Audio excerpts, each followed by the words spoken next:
샬롬, 반갑습니다. 오늘은 히브리서, 히브리서는 아마 2번 정도도 나눠서 우리가 한번 보려고 합니다. 히브리서는요, 우리가 성경을 보면서 아마도 누가 이 기자가 되어서 저자가 되었는지 분명히 성경을 보면 분명히 아는 것들이 많이 있습니다. 그러나 우리가 신구약을 좀 살펴보면 구약 성경 같은 경우는 저자 불명의 내용들이 꽤 많이 있습니다. 그런데 신약은요, 거의 다 누가 기록했는지에 대해서 모르는 책이 없습니다. 그런데 히브리서는요, 그 누가 썼는지 지금까지도 모든 학자들이 달려붙어서 그것을 찾아보려고 하지만 그것을 규명하는 데는 아직까지 미해결로 남아있는 책 중에 하나가 히브리서입니다. 근데 또 히브리다, 또 이렇게 얘기하는 것을 봤을 때 사람들이 오해하는 것이 히브리인, 이스라엘 사람들이 그 히브리인에게 썼다는 것이라고 보여지지만 그게 아니라 히브리인이 쓴 것이 아니라 히브리인들에게 보내어진 편지다. 우리가 이렇게 보면 될 것 같습니다.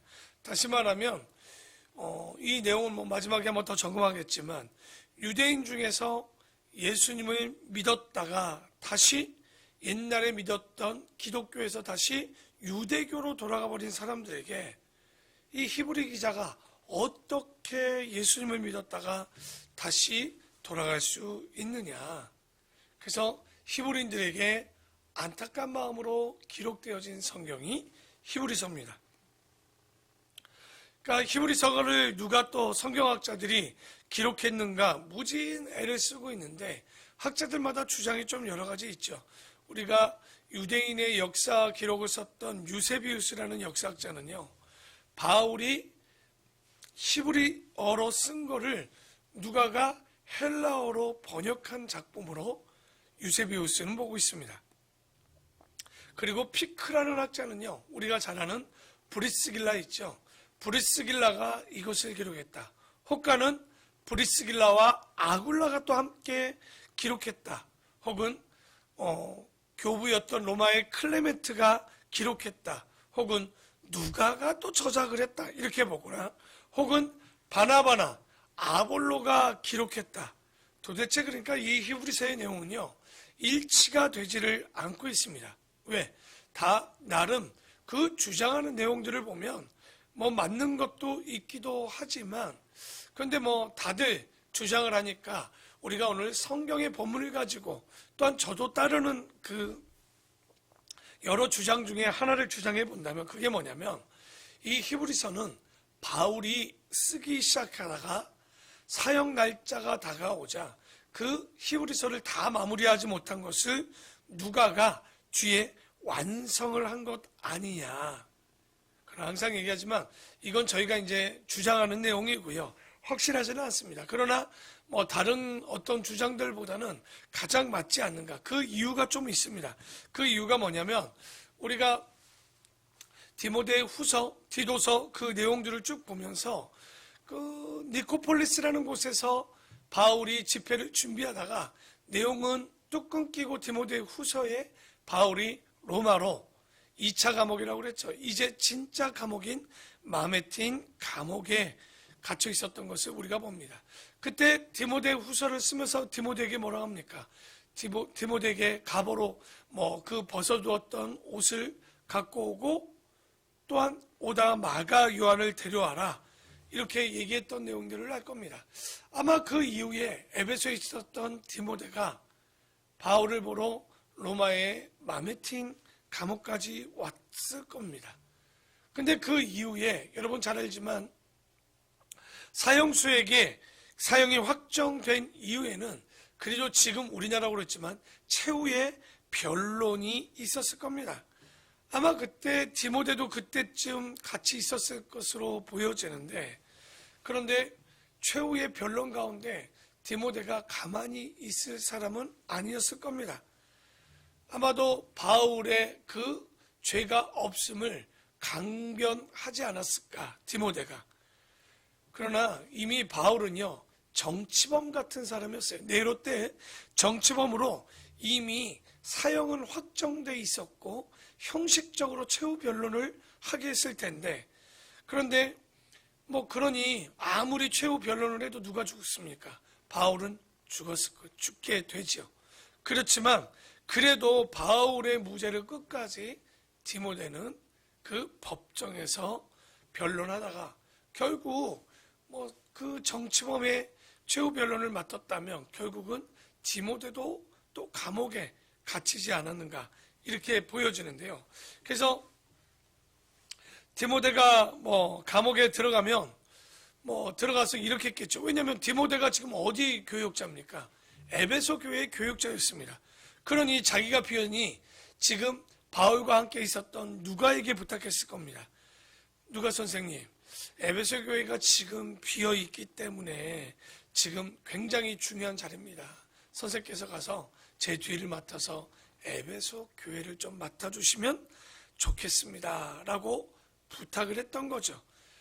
여러분, 지금도요, 에베소 지역에 가보면 올드시티, 옛날의 도시에 가보면 지금도 누가의 묘지가 그곳에 있다고 합니다.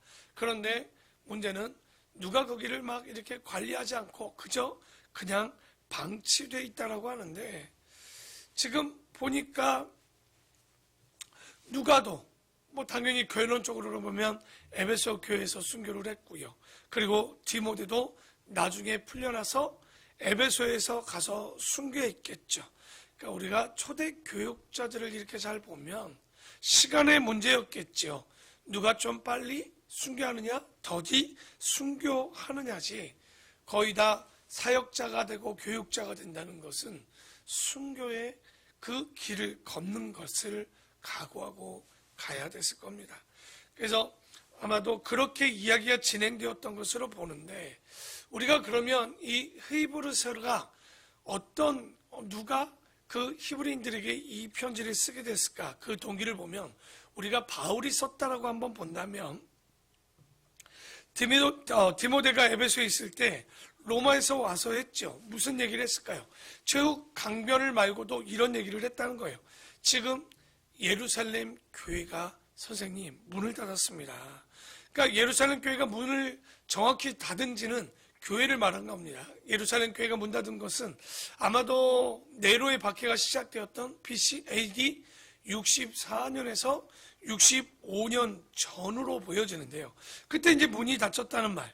그러니까 바울이 이 얘기를 들으니까 어땠습니까? 뭐라고? 예루살렘 교회가 문이 닫혔다고? 그렇다면 도대체 그 사도들은 어떻게 된 거냐? 디모데가 얘기하죠. 사도들은 지금 제비를 뽑아서 다 각국으로 흩어져 순교를 하러 갔습니다. 그래? 그러면 성도들은 선생님, 이게 유대교로 다시 다 돌아갔습니다. 매야, 성도들이 왜 다시 유대교로 돌아갔다는 거냐? 이런저런 이유가 있었겠죠. 근데 그들의 이유 중에 하나가 뭐냐면 예수님의 재림이 빨리 오지 않을 거라는 거예요. 그러니까 기다려도 금방 오지 않으니까 지쳤을 것이고요.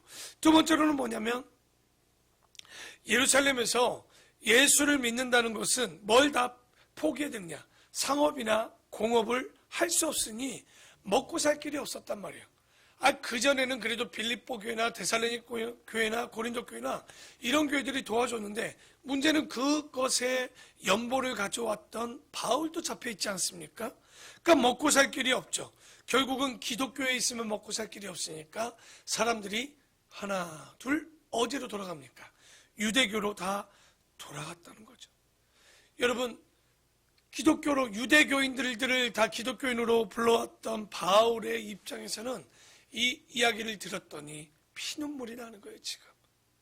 그래서 결국은 그렇게 돌아갔구나 하고, 바울이 자기 동족, 자기 골육의 친척이 구원받는 길이 있다면 여러분 잘 알지 않습니까? 자신이 저주를 받았어도 자기의 생명이 끊어질지라도 그 동족을 위해서, 구원을 위해서, 우리가 로마서에서 보면 그런 이야기들이 9장이나 11장이 나오는데 구원을 바라던 그런 사람 아니었습니까? 그런데 그렇게 유대교를 나왔던 기독교인들이 이제 다시 돌아갔다는 얘기를 듣고 바울이 식음을 전폐하는 거예요. 그때 누가나 또 다른 누군가가 이런 이야기를 했을 거예요. 선생님, 선생님이 잘하시는 건 있지 않습니까?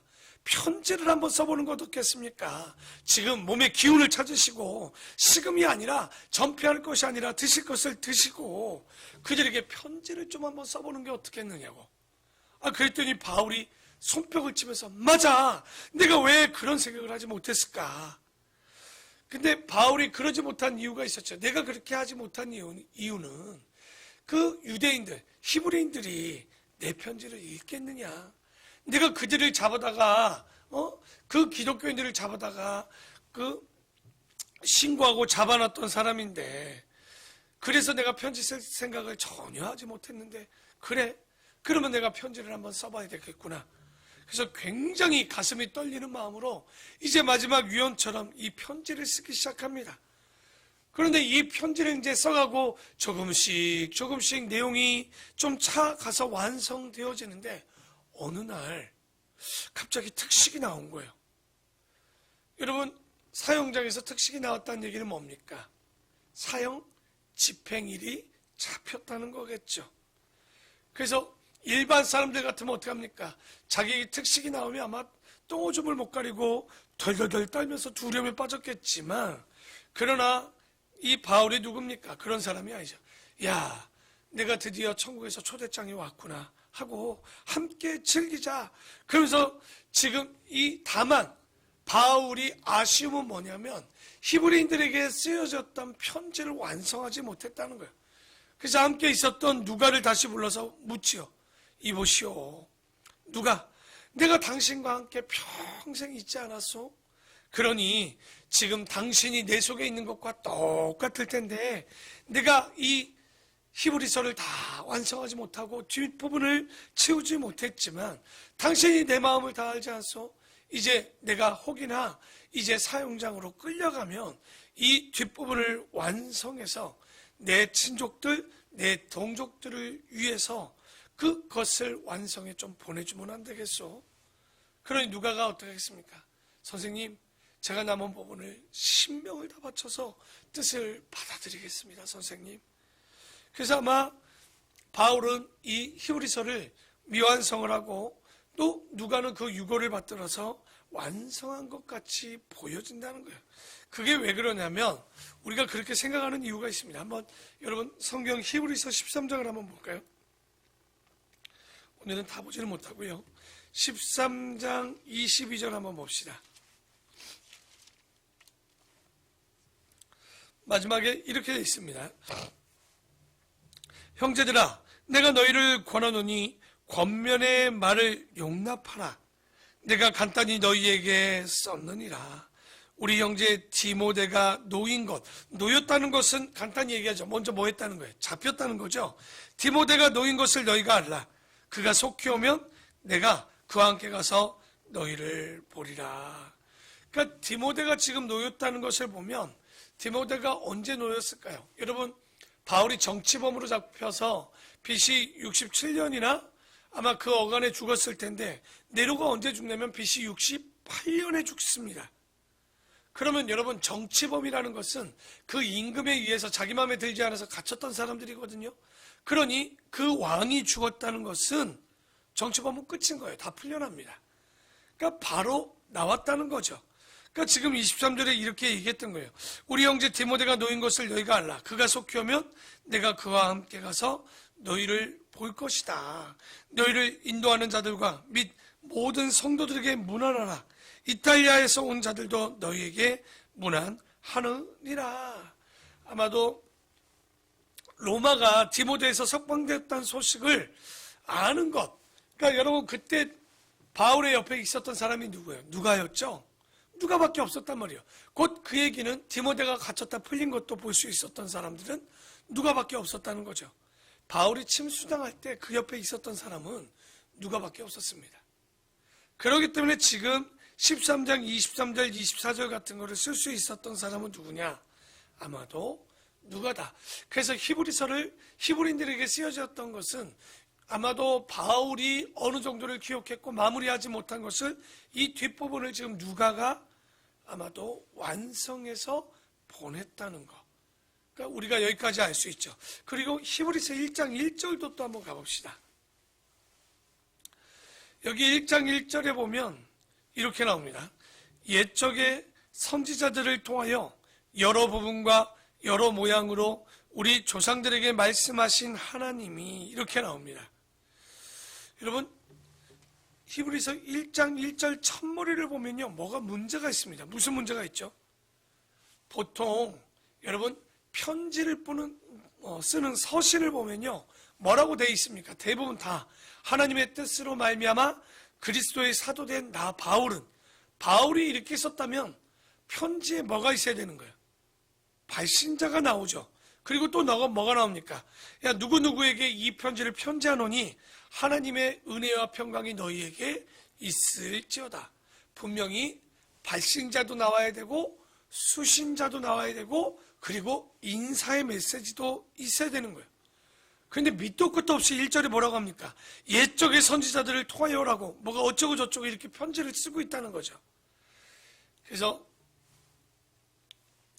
아마 바울이 앞에 인사를 쓴 게 있었는데 왜 이런 일이 벌어졌냐면, 누가가 아무리 생각해도 첫머리에 히브리인들에게 쓰여지는 이 히브리서가 바울의 이름들이 나오면요, 유대인들이 바울 웃기고 있네, 저 배신자라고 얘기했겠죠. 유대교에서는 배신자요, 또 뭐 이렇게 생각할 수 있었기 때문에 아마도 그들이 읽지 않을 것 같으니까 이 편지를 보낼 때 누가가 인위적으로, 아이고, 하늘에 계신 바울 선생님 죄송합니다, 이 앞에 당신의 이름을 쓰면, 그리고 선생님 이 앞에 이름 쓰는 거 중요한 것 아닌 것 아니겠습니까?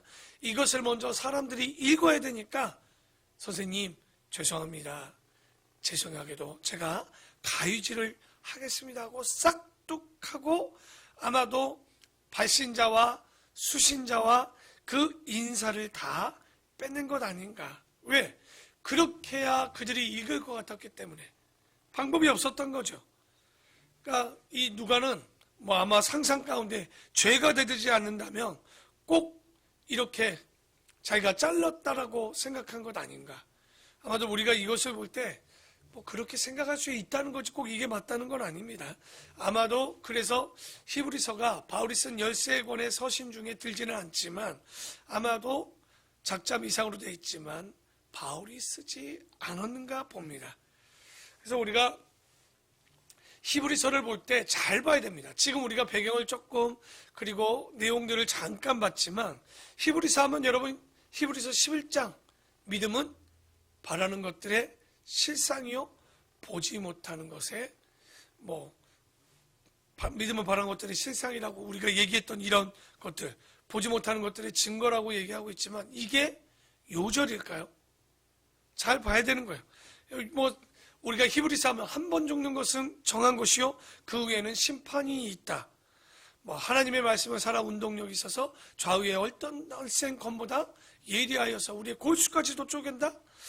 이 정도를 히브리어서로 요절을 한다라면 진짜 요절일까? 이건 성경을 잘못 알고 있는 거죠. 진짜 히브리서가 전하고자 하는 내용이 우리가 뭔지를 알아야 되는 거예요. 요절이라 함은 이 요절을 뺐을 때 말이 되지 않아야 되는 거예요.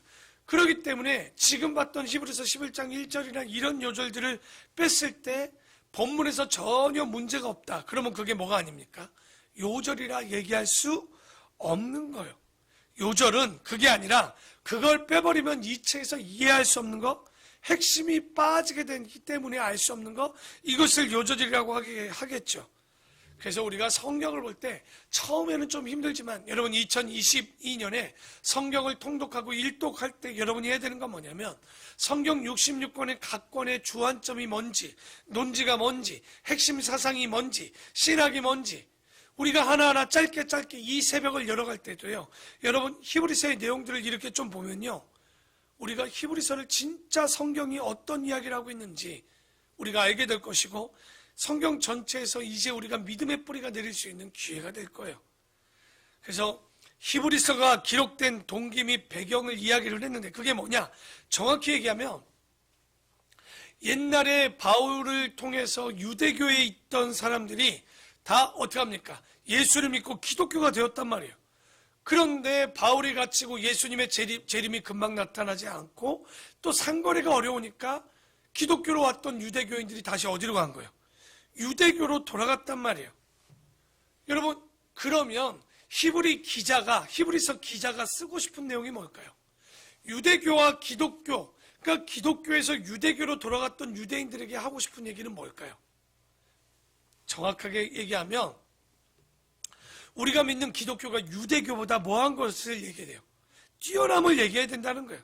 그러니까 예수 안에 있는 진리하고 유대교의 유산하고 비교해서 어느 것이 진짜인지를 가려내야 되는 거예요. 그래서 얘기합니다. 최초의 비교 종교 논문이 뭐냐? 비교 종교 논문을 뭐라고 하냐면 히브리서로 보는 거예요. 그래서 내일 우리가 이 내용들을 보면 바로 그리스도와 유대인들의 유산, 그들이 따르는 천사나 혹은 모세나 아브라함이나 혹은 성전이나 이런 것들과 계속 비교해 주는 거예요. 어느 게 더 뛰어나는가?